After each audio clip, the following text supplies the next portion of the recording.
નમસ્કાર વિદ્યાર્થી મિત્રો, લાઈવ સ્ટડી યુટ્યુબ ચેનલમાં તમારું હાર્દિક સ્વાગત છે. મિત્રો, આપણે ગુજરાતના જિલ્લાઓની સિરીઝ ચાલુ કરેલી છે, જેમાં કચ્છ જિલ્લો, અમદાવાદ જિલ્લો, રાજકોટ જિલ્લો, 3-4 જિલ્લાઓના વિડીયો અપલોડ કરી દીધા છે. જે મિત્રોએ જોઈ લીધા છે તેમનો તો આભાર, અને ના જોયો તો તમે જોઈ લેજો. એની આપણે પ્લેલિસ્ટ બનાવેલી છે ગુજરાતના જિલ્લાઓ કરીને, તો તેમાં જઈને જોઈ લેજો. અને જે મિત્રો આપણી ચેનલ પર નવા છે તો ચેનલને સબસ્ક્રાઇબ ન કરી હોય સબસ્ક્રાઇબ કરી લેજો. સરકારી સ્પર્ધાત્મક પરીક્ષાઓની તૈયારી કરતા મિત્રોને પણ વિડીયો શેર કરજો. ચાલો તો આપણે સુરત જિલ્લાની સફર પર જઈએ. સુરત જિલ્લાની સ્થળ તમે અહીંયા રેડ કલરમાં જોઈ શકો છો. ગુજરાતની કઈ જગ્યાએ આવેલી છે.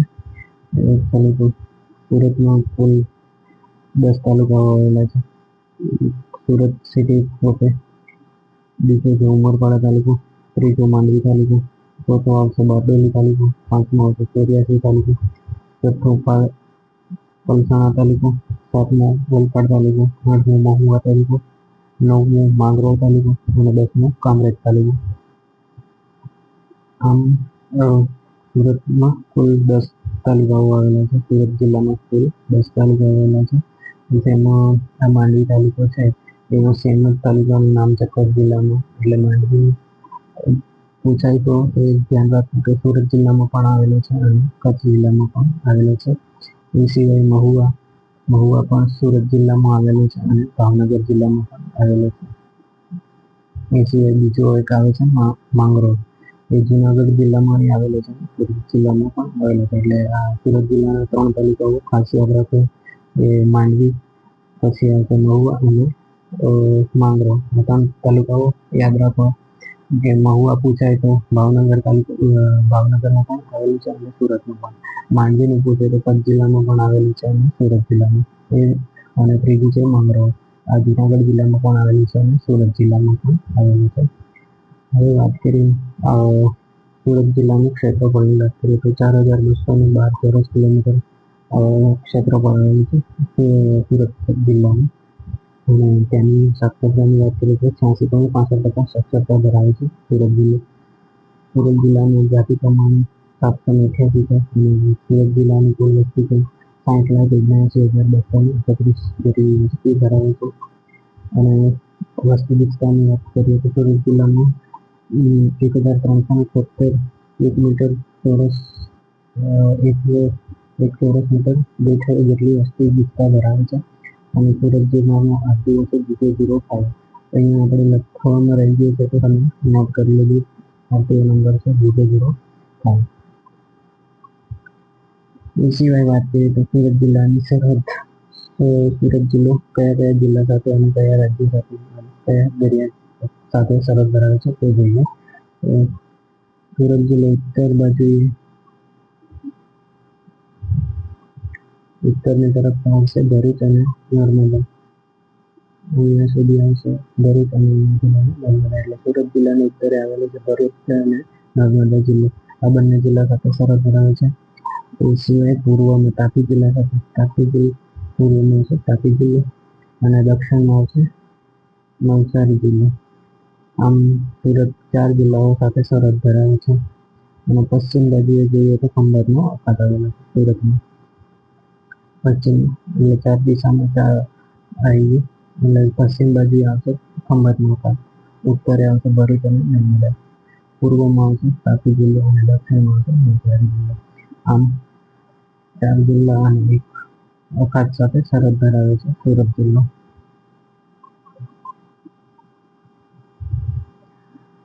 સુરત જિલ્લાનો થોડો ઇતિહાસ જોઈ લઈએ કે મુગલ શાસનમાં સુરત બંદરને મક્કાના પ્રવેશ દ્વાર તરીકે ઓળખવામાં આવતું હતું. મુગલ શાસન ચાલતું ત્યારે સુરત જે બંદર છે એને મક્કાના પ્રવેશ દ્વાર તરીકે ઓળખવામાં આવતું હતું. 1608માં જહાંગીરના દરબારમાં કેપ્ટન હોકિન્સ આવેલો જે સુરત બંદરે ઉતર્યો હતો. તે સિવાય વાત કરીએ તો સૌપ્રથમ મરાઠા શિવાજીએ 1664માં સુરત લીધું હતું અને પછી આવશે 1670માં. આમ 2 વખત સુરતની મરાઠા શાસક શિવાજીએ લૂંટ્યું હતું. વર્ષ 1907માં સુરત ખાતે આયોજિત કોંગ્રેસના 23મા અધિવેશનમાં સૌપ્રથમ વખત કોંગ્રેસનું વિભાજન થયું હતું. જે અધિવેશનના અધ્યક્ષ હતા રાસ બિહારી બોસ. એટલે કે 1907માં સુરત ખાતે જે કોંગ્રેસ અધિવેશન યોજવામાં આવ્યું હતું એ અધિવેશન હતું 23મી, અને એ અધિવેશનમાં વખતે કોંગ્રેસનું વિભાજન થયું હતું, અને આ અધિવેશનના અધ્યક્ષ હતા રાસ બિહારી બોસ. અને વર્ષ 1938માં સુરત પાસે હરિપુરા ખાતે આયોજિત ભારતીય રાષ્ટ્રીય કોંગ્રેસના અધિવેશનના અધ્યક્ષ સુભાષચંદ્ર બોઝે પેલું 1907માં 23નું અધિવેશન ભરાયું હતું, અને ફરી પાછું 1938માં હરિપુરા ખાતે આયોજન થયું હતું જે કોંગ્રેસનું અધિવેશન. તેના અધ્યક્ષ હતા સુભાષચંદ્ર બોઝ. સુરત ખાતે 2 વાર અધિવેશન યોજાયું હતું, તો તે યાદ રાખજો.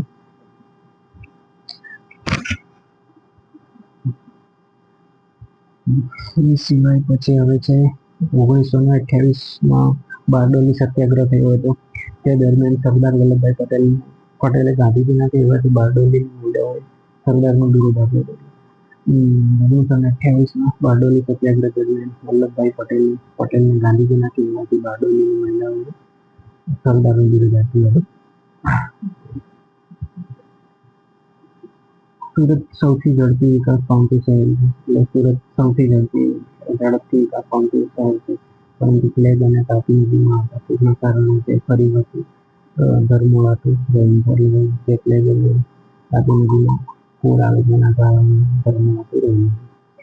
વર્ષ 1966માં સુરત જિલ્લામાંથી વલસાડ જિલ્લો બનાવવામાં આવ્યો. એટલે 1966માં મુખ્યમંત્રી હિતેન્દ્રભાઈ દેસાઈ દ્વારા જિલ્લો બનાવવામાં આવ્યો હતો વલસાડ, અને 2007માં તાપી જિલ્લો બન્યો. સૌપ્રથમ 1965માં મુખ્યમંત્રી હતા હિતેન્દ્રભાઈ દેસાઈ, તેમના દ્વારા 19માં વલસાડ જિલ્લો બનાવવામાં આવ્યો હતો, અને 2007માં મુખ્યમંત્રી નરેન્દ્રભાઈ મોદી હતા, જે 26મા નંબરનો જિલ્લો તાપી બનાવવામાં આવ્યો હતો. આ પણ યાદ રાખજો મિત્રો. સુરત જિલ્લાનું વડું મથક સુરત જ છે. સુરતમાં સૌથી વધુ શેરડી અને જુવારનું ઉત્પાદન થાય છે. તેથી સુરતમાં સરકારી ક્ષેત્રે ચાલતું કારખાનું પણ આવેલું છે ખાંડનું. ગુજરાતમાં સૌથી વધુ શેરડી અને જુવાર સુરત જિલ્લામાં થાય છે. ગુજરાતમાં સૌથી વધુ માથાદીઠ આવક સુરતનું પ્રથમ ક્રમ છે. માથાદીઠ આવકનું પ્રમાણ પણ પ્રથમ ક્રમ સુરત ધરાવે છે. ગુજરાતમાં સૌથી વધુ ઓવરબ્રિજ સુરતમાં આવેલા છે. ફોટોમાં તમે જોઈ શકો છો જે ઓવરબ્રિજ છે એ સૌથી વધુ સુરત જિલ્લામાં આવેલા છે. એ સિવાય ગુજરાતમાં સૌથી વધુ વસ્તી વિસ્તાર ધરાવતો જિલ્લો સુરત છે, જે 1370 જેટલી વસ્તી વિસ્તાર ધરાવતો જિલ્લો છે સુરત જિલ્લો છે. ગુજરાતમાં સૌથી ઊંચું લિંગ પ્રમાણ સુરતમાં છે. એટલે સૌથી ઊંચું લિંગ પ્રમાણ છે સુરતમાં. એટલે 1000 પુરુષો દીઠ 788 જેટલી લિંગ પ્રમાણ છે. 1871માં ગુજરાતમાં સૌપ્રથમ પ્રાર્થના સમાજની સ્થાપના કરવામાં આવી હતી. ગુજરાતમાં સૌપ્રથમ સ્થાપના 1871માં સુરત ખાતે સ્થાપના કરવામાં આવી હતી. પ્રાર્થના સમાજની સ્થાપના કોને કરી હતી તે કોમેન્ટમાં જણાવજો મિત્રો. 1956માં ગુજરાતનું સૌપ્રથમ સરકારી ધોરણે ચાલતું ખાંડનું કારખાનું બારડોલી ખાતે સ્થપાયું. કારખાનું સ્થાપવાનું કારણ છે કે સુરતમાં સૌથી વધુ શેરડીનું ઉત્પાદન થતું હોવાથી ત્યાં સરકારી ધોરણે ચાલતું ખાંડનું કારખાનું સ્થાપવામાં આવ્યું હતું. તેની સાલ આવશે 1956. સુરતનું સોનાની મૂરત, મક્કાબારી, બાબુલ મક્કા, મક્કાનું પ્રવેશદ્વાર, હીરા ઉદ્યોગનું પાટનગર, ડાયમંડ સિટી, નર્મદ નગરી તરીકે ઓળખવામાં આવે છે. અલગ અલગ નામોથી લોકો ઓળખે છે સુરતની સોનાની મૂરત, મક્કાબારી તરીકે, બાબુલ મક્કા, મક્કાનું પ્રવેશદ્વાર, હીરા ઉદ્યોગનું પાટનગર, ડાયમંડ સિટી, નર્મદ નગરી વગેરે નામોથી પણ ઓળખે છે લોકો. સુરત તાપી નદીના કિનારે આવેલું છે. સુરત શહેર છે એ તાપી નદીના કિનારે આવેલું છે.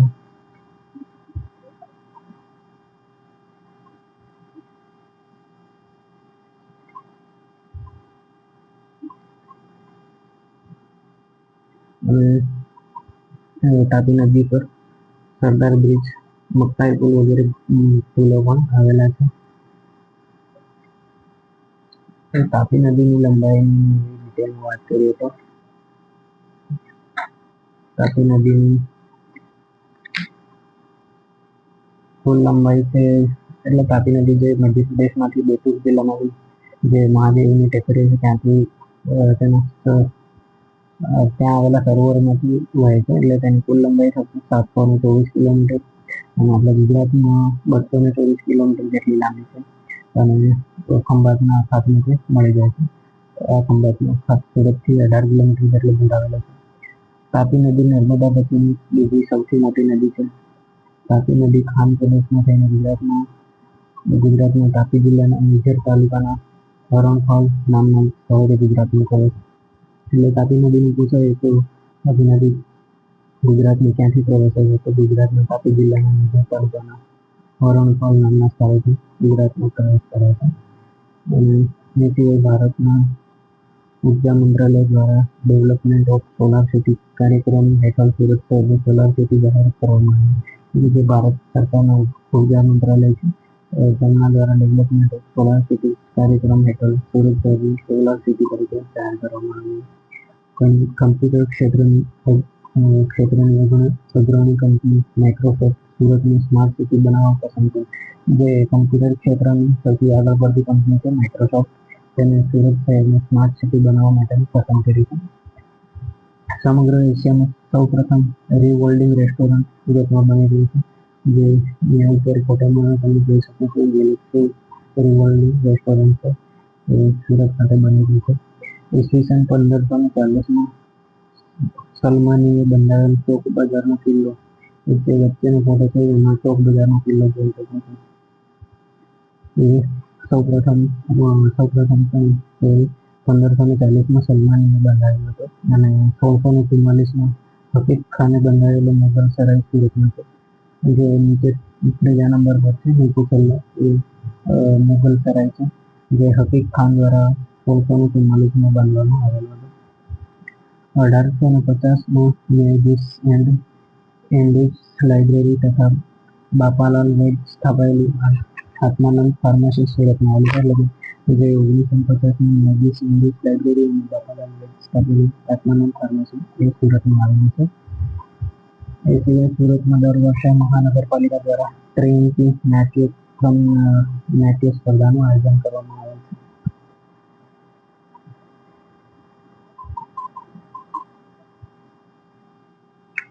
સુરતમાં સુતરાઉ કાપડ, હસ્તકલા, કારીગરી, સોના ચાંદી, જરી તેમજ હીરા ઉદ્યોગ માટે વિકાસ થયો છે. તો સુરતનું જે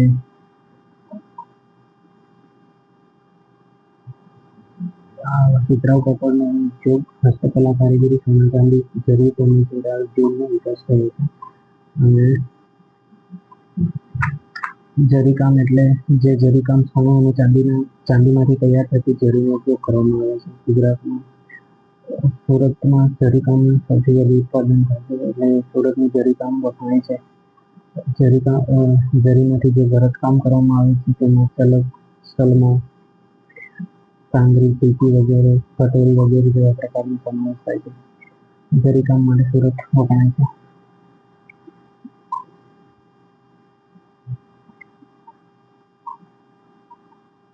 એ પછી આવશે સુરત માનવ સર્જિત યાનનું ઊનના રેસા બનાવવાનું એશિયાનું સૌથી મોટું માર્કેટ યાર્ડ સુરતમાં ટેક્સટાઇલ ખાતે આવેલું છે. એટલે જે ઊનના રેસા બનાવવામાં આવે છે એ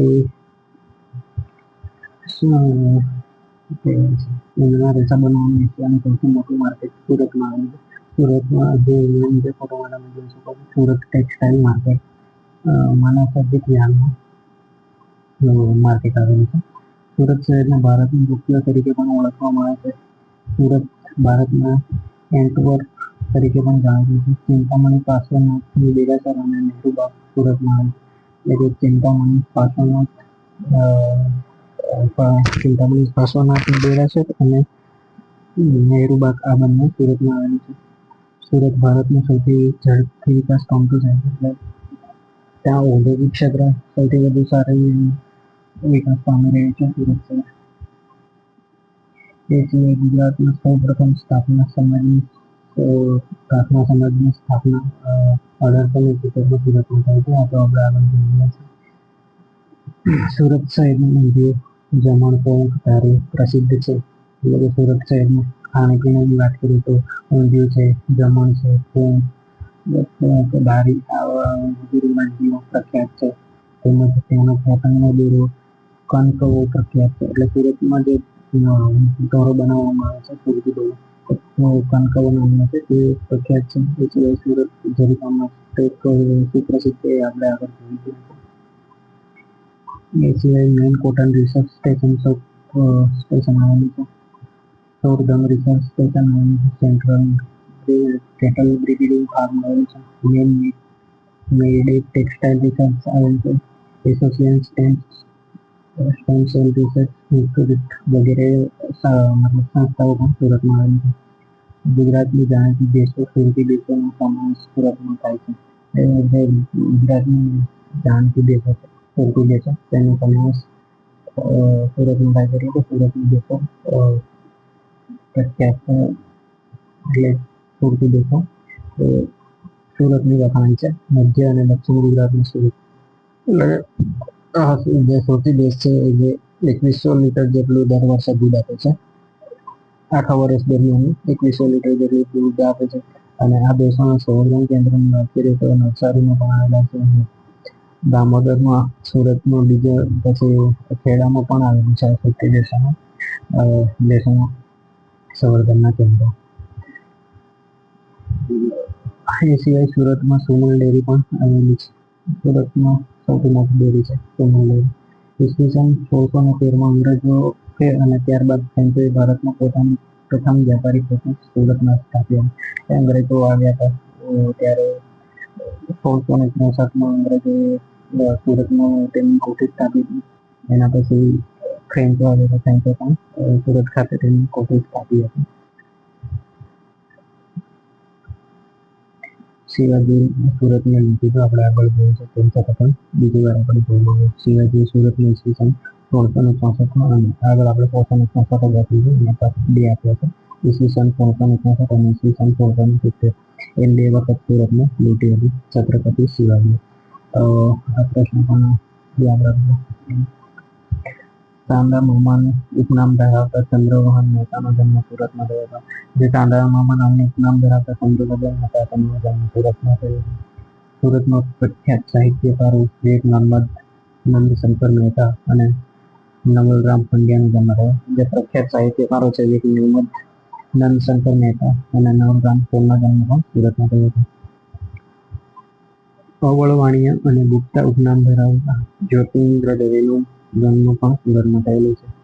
એ સિવાય સુરતમાં Sardar Vallabhbhai national institute of technology અને university of hospitality and management જેવી સંસ્થાઓ આવેલી છે. સુરત જિલ્લાની જે મળી આવેલી છે સુરત જિલ્લામાં, ત્યાંની તુવેર દાળ ખૂબ જ પ્રસિદ્ધ છે. એટલે મળીની તુવેર દાળ પણ ખૂબ જ વખણાય છે. એ સિવાય સુરતમાં આવેલ ડુમસ બીચ, સુરત જિલ્લામાં આવેલ ડુમસ બીચનો દરિયા કિનારો પ્રખ્યાત છે. એટલે ડુમસ બીચ ફેમસ છે. ત્યાં લોકો બહુ બધા ફરવા જાય છે. તમે લોકો બી ગયા હશો તો તમે કહેજો ફરવા ગયા હતા કેવી છે. હું નહીં ગયું એટલે જવું છે ક્યારેક ટાઈમ મળે. ડુમસ નજીક તાપી નદી સમુદ્રને મળે છે. જે ડુમસ બીચ છે એની નજીક તાપી નદી છે એ સમુદ્રને મળે છે. એટલે ખંભાતના ખાતે મળે છે, એના પછી સમુદ્ર જાય છે.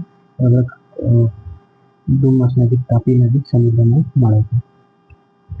એ પછી કામરેજની વાત કરીએ તો કામરેજમાં નારદજી અને બ્રહ્માજીની મૂર્તિઓ ધરાવતું પ્રાચીન મંદિર આવેલું છે. એટલે કે કામરેજમાં પ્રાચીન મંદિર ધરાવતું પ્રાચીન મૂર્તિ નારદજી અને બ્રહ્માજીની મૂર્તિઓ ધરાવતું પ્રાચીન મંદિર કામરેજ ખાતે આવેલું છે.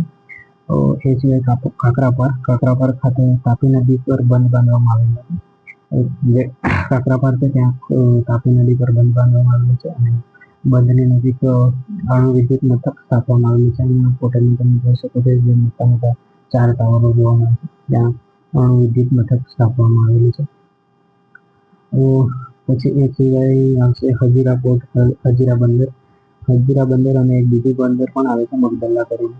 આમ બે સુરતના બંદરો છે. જે હજીરા બંદર છે તેની વાત કરીએ તો હજીરા એક જાણીતું બંદર છે. હજીરા તેના જહાજવાળા અને ખાતર સંકુલ ક્રિપ્કો માટે જાણીતું. હજીરા ખાતે ક્રિપ્કોની ફેક્ટરી આવેલી છે.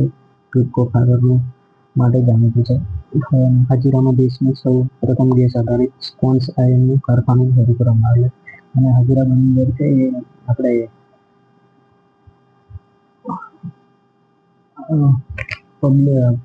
હજીરા બંદર ખાનગી ક્ષેત્રનું બંદર છે. એટલે હજીરા બંદર એ ખાનગી રીતે બંદર છે.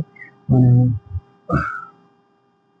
હજીરા ખાતે Gujarat state Petronet limited gas grid માટે હજીરા બંદરનો પ્રવેશ તરીકેના બિંદુ તરીકે કાર્ય કરે છે.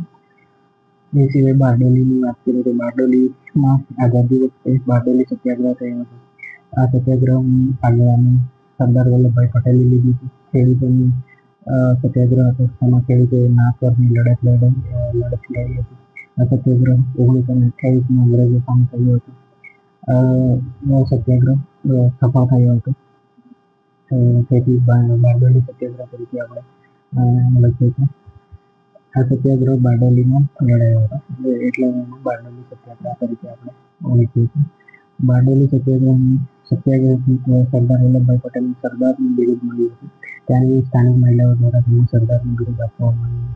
બારડોલી સત્યાગ્રહની ભૂમિ તરીકે પણ ઓળખવામાં આવે છે, કારણ કે ત્યાં સત્યાગ્રહ લડવામાં આવ્યો હતો. આંદોલન દરમિયાન સરદાર પટેલ જે જગ્યાએ રહ્યા હતા એ જગ્યાએ અત્યારે સરદાર સ્વરાજ આશ્રમ આવેલો છે. એટલે જે જગ્યાએ સરદાર પટેલ રહેતા તે જગ્યાએ અત્યારે હાલમાં સરદાર આશ્રમ આવેલું છે.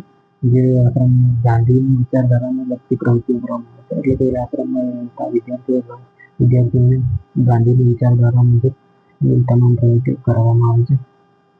એ સિવાય બારડોલીમાં સરદાર પટેલની પ્રતિમા આવેલી છે. બારડોલી તાલુકામાં બારડોલી ખાતે સરદાર પટેલની પ્રતિમા આવેલી છે અને સરદાર સ્મારક પણ આવેલું છે. ગુજરાતનું સૌ પ્રથમ સહકારી ધોરણે ચાલતું પાણીનું કારખાનું બારડોલી ખાતે 1956માં સ્થાપવામાં આવ્યું હતું. આપણે આગળ જોઈ ગયા છે. 2016માં બારડોલીમાં મોટા ગામ પાસે એકતા વનની સ્થાપના કરવામાં આવી. જે 69મો વન મહોત્સવ હતો ત્યારે બારડોલી ખાતે 2016માં એકતા વનની સ્થાપના કરવામાં આવી હતી.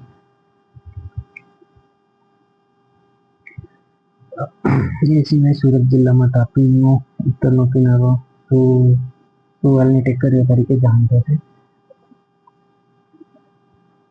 સુવાલની ટેકરીઓ એના સિવાય પણ સુરત જિલ્લામાં પૂર્વ ભાગમાં તારાપુરના ડુંગરો આવેલા છે.